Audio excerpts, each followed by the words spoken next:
Hello everyone, welcome to VR Educators. మనం previous వీడియోలో జాతీయ అత్యవసర పరిస్థితి అనే అంశం గురించి డిస్కస్ చేసాం.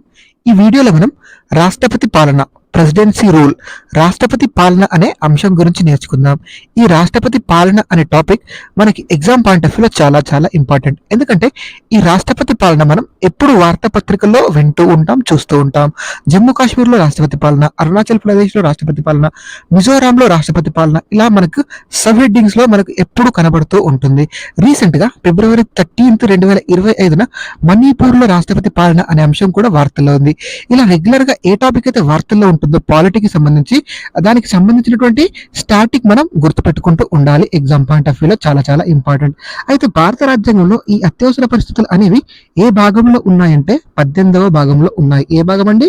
18వ భాగంలో ఉన్నాయి. ఆర్టికల్స్ వచ్చేసి 352 నుండి 360 వరకు గల ఆర్టికల్స్ అత్యవసర పరిస్థితుల గురించి తెలియజేస్తుంది. అయితే భారత రాజ్యాంగంలో ఈ అత్యవసర పరిస్థితులు 3 రకాలు. అవి జాతీయ అత్యవసర పరిస్థితి, దీని గురించి తెలియజేసే ఆర్టికల్ 352 మనం ఆల్రెడీ ప్రీవియస్ వీడియోలో డిస్కస్ చేసాం. అలా విధంగా రాజ్యాంగపర అత్యవసర పరిస్థితి, దీన్నే రాష్ట్రపతి పాలన అంటారు. దీనికి సంబంధించిన ఆర్టికల్ 356. అదేవిధంగా అత్యవసర పరిస్థితి, దీనికి సంబంధించినటువంటి ఆర్టికల్ 360. ఈ వీడియోలో మనం రాజ్యాంగపర అత్యవసర పరిస్థితి, దీన్నే రాష్ట్రపతి పాలన అని కూడా అంటారు, దీని గురించి నేర్చుకుందాం. సో దీని గురించి తెలియజేసే ఆర్టికల్ ఏంటండి? ఆర్టికల్ 356. మనం ఈ రాష్ట్రపతి పాలనను భారత ప్రభుత్వ చట్టం గవర్నమెంట్ ఆఫ్ ఇండియా యాక్ట్ 1935లోని సెక్షన్ 93 నుండి తీసుకున్నాం. ఎక్కడి నుండి తీసుకున్నామండి ఈ రాష్ట్రపతి పాలన? భారత ప్రభుత్వ చట్టం 1935లోని సెక్షన్ 93 నుండి తీసుకున్నాం. సో మనకి ఆర్టికల్ 356 తో పాటు ఆర్టికల్ 365 కూడా రాష్ట్రపతి పాలన గురించి తెలియజేస్తుంది. అదేంటంటే మనకి కేంద్ర ప్రభుత్వం కొన్ని రాష్ట్రాలకు సూచనలు చేసింది అనుకోండి. ఆ రాష్ట్రాల్లో శాంతి భద్రతలు దెబ్బతిన్నప్పుడు, ఏదైనా అల్లర్లు జరుగుతున్నప్పుడు ఆ రాష్ట్రాలు కేంద్రం ఇచ్చేటువంటి సూచనలు పాటించకపోతే కేంద్ర మంత్రిమండలి సూచనతో రాష్ట్రపతి పాలన విధిస్తారు. సో మనకు రాష్ట్రపతి పాలన అనగానే కేవలం 356 ఆర్టికల్ మాత్రమే గుర్తొస్తుంది. కానీ ఇంకొక ఆర్టికల్ కూడా ఉంది, అది కూడా రాష్ట్రపతి పాలన తెలియజేస్తుంది. అదే ఆర్టికల్ 365. వెరీ వెరీ ఇంపార్టెంట్, గుర్తుపెట్టుకోండి. మనకు కేవలం 356 గుర్తొస్తుంది, ఈ 365 గుర్తుకురాదు. ఆప్షన్ లో మనకి ఈ 365 ఉంటుంది. దాన్ని చూసి మనం ప్రింటింగ్ మిస్టేక్ అనుకుంటాం. ప్రింటింగ్ మిస్టేక్ కాదండి. ఆర్టికల్ 356 తో పాటు ఆర్టికల్ 365 కూడా రాష్ట్రపతి పాలన గురించి తెలియజేస్తుంది. నెక్స్ట్ అసలు ఈ రాష్ట్రపతి పాలన ఎలా విధిస్తారు, ఎందుకు విధిస్తారో ఒకసారి చూద్దాం. ఒక రాష్ట్రంలో ఏదైనా ఒక రాష్ట్రంలో రాజ్యాంగపరంగా పరిపాలన నిర్వహించడం విఫలమైనప్పుడు రాష్ట్రపతి పాలన విధిస్తారు. అదేవిధంగా ఒక రాష్ట్రంలో అధికారంలో ఉన్నటువంటి ప్రభుత్వము ఆ శాసనసభలో మెజారిటీ కోల్పోయినప్పుడు, అధికారంలో ఉన్న ప్రభుత్వం ఆ శాసనసభలో, అధికారంలో ఉన్నటువంటి పార్టీ ఆ శాసనసభలో మెజారిటీ కోల్పోయినప్పుడు, అదేవిధంగా తరచుగా రాష్ట్రాల్లో ప్రభుత్వాలు పడిపోతున్నప్పుడు, మెజారిటీ లేకుండా ప్రభుత్వాలు పడిపోయి పరిపాలన అనిశ్చితిగా ఉంటుంది, అప్పుడు కూడా రాష్ట్రపతి పాలన విధిస్తారు. అదేవిధంగా కేంద్రం రాష్ట్రాలకు ఇచ్చే సూచనలు, ఆదేశాలను పాటించడంలో విఫలమైతే, మనం ఇంతకు ముందు డిస్కస్ చేసాం కదండి. ఇదేంటి? కేంద్రాలు రాష్ట్రాలకు ఇచ్చే సూచనలు, ఆదేశాలు పాటించడంలో విఫలమైతే ఏ ఆర్టికల్ ద్వారా రాష్ట్రపతి పాలన విధిస్తారు? ఆర్టికల్ 365. Very very important. ఈ అన్ని సందర్భాల్లో కూడా రాష్ట్రపతి పాలన విధించడం అవుతుంది. సో మనం కొన్ని ముఖ్యమైన ఆర్టికల్స్ నేర్చుకుందాం. అది ఆర్టికల్ 356 సబ్ క్లాస్ 1 ఏం తెలుపుతుందంటే, ఈ రాష్ట్రపతి పాలన ప్రకటించేది ఎవరు? రాష్ట్రపతి పాలన ప్రకటించేది భారత రాష్ట్రపతి గారు. ఎవరండి? భారత రాష్ట్రపతి గారు. అదేవిధంగా ఆర్టికల్ 356 సబ్ క్లాస్ 2 ఏం తెలియజేస్తుందంటే, ఈ రాష్ట్రపతి పాలనకు సంబంధించినటువంటి ఏ మార్పులైనా చేసే అధికారం ఎవరికి ఉంటుంది? భారత రాష్ట్రపతికి ఉంటుంది. ఈ రాష్ట్రపతి పాలన లేదా రాజ్యాంగపర అత్యవసర పరిస్థితిని పార్లమెంటు 2 నెలల లోపల, ఎన్ని నెలల లోపల అండి? 2 నెలల లోపల, 60 రోజుల లోపల సాధారణ మెజారిటీతో ఆమోదించాలి. ఏ మెజారిటీ అండి? సాధారణ మెజారిటీతో ఆమోదించాలి. లేనిచో అది రద్దవుతుంది. ఏంటి? రాష్ట్రపతి పాలన ఉత్తర్వు రద్దవుతుంది. అదేవిధంగా మనకు ఆర్టికల్ 356 సబ్ క్లాస్ 3 ఏం చెప్తుందంటే, రాష్ట్రపతి పాలన విధించే సమయంలో లోక్సభ రద్దయింది అనుకోండి, అప్పుడు లేకుంటే విధించిన తర్వాత 30 రోజుల లోపల దీన్ని ఆమోదించకుండానే లోక్సభ రద్దయింది అనుకోండి, అప్పుడు రాజ్యసభ ఈ రాష్ట్రపతి ఉత్తర్వులకు సంబంధించినటువంటి బిల్ని ఆమోదించాలి.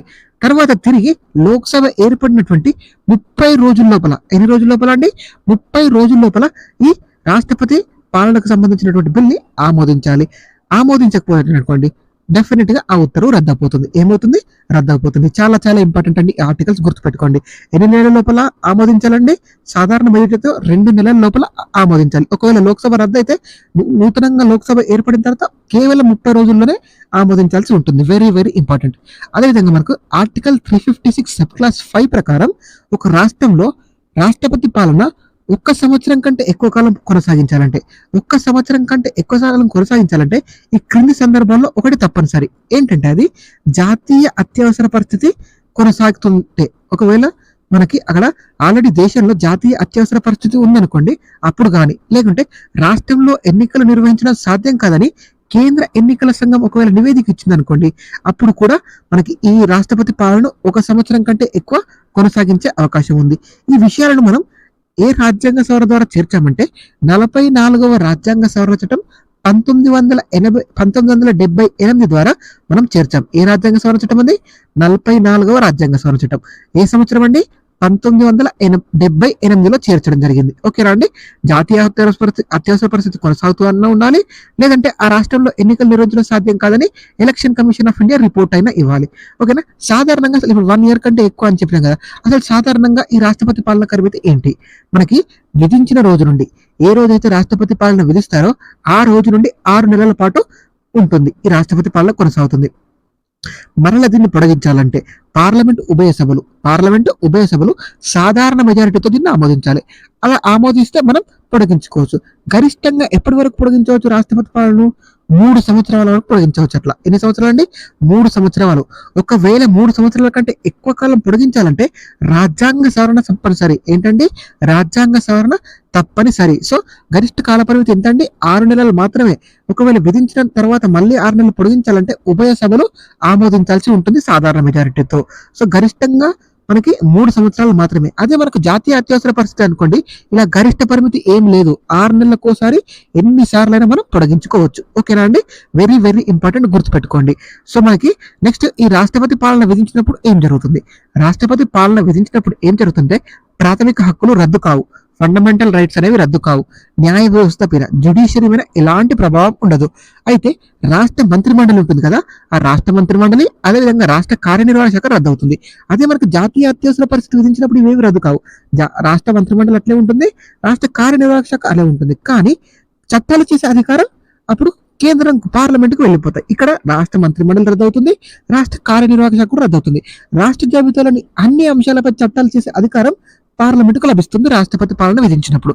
అయితే రాష్ట్రపతి పాలన కాలం సమయంలో రాష్ట్రపతి తన ప్రతినిధిగా ఎవరు చేస్తారండి పరిపాలన? గవర్నర్ చేస్తారు. ఆయా రాష్ట్రాల్లో ఉండే గవర్నర్ చేస్తారు. అయితే మొట్టమొదటిసారిగా రాష్ట్రపతి పాలన ఎప్పుడు విధించబడింది అంటే 1951 సంవత్సరంలో పంజాబ్లో విధించబడింది మొట్టమొదటిసారిగా రాష్ట్రపతి పాలన. అత్యధిక సార్లు రాష్ట్రపతి పాలన ఎక్కడ విధించారండి? మణిపూర్ స్టేట్ లో విధించారు 11 సార్లు. ఇది రీసెంట్ గా 2025 ఫిబ్రవరి 13న విధించినటువంటి దాంతో కలుపుకొని 11 సార్లు మనకి మణిపూర్ లో రాష్ట్రపతి పాలన విధించారండి అత్యధికంగా. సో మొదటిసారి పంజాబ్, అత్యధికంగా మణిపూర్. అసలు ఇప్పటి వరకు రాష్ట్రపతి పాలన విధించిన రాష్ట్రాలు ఏమైనా ఉన్నాయా? ఉన్నాయి. ఏంటండి అవి? ఛత్తీస్గఢ్ అండ్ తెలంగాణ. ఉమ్మడి ఏపీలో విధించబడింది, కానీ తెలంగాణ సపరేట్ అయింది కదా. తెలంగాణలో ఇప్పటి వరకు రాష్ట్రపతి పాలన విధించలేదు. తెలంగాణతో పాటు ఛత్తీస్గఢ్ లో కూడా విధించలేదు. ఇవ్వండి రాష్ట్రపతి పాలనకు సంబంధించిన ముఖ్యమైన అంశాలు. Thank you so much for watching. Please subscribe to VR Educators. Thank you.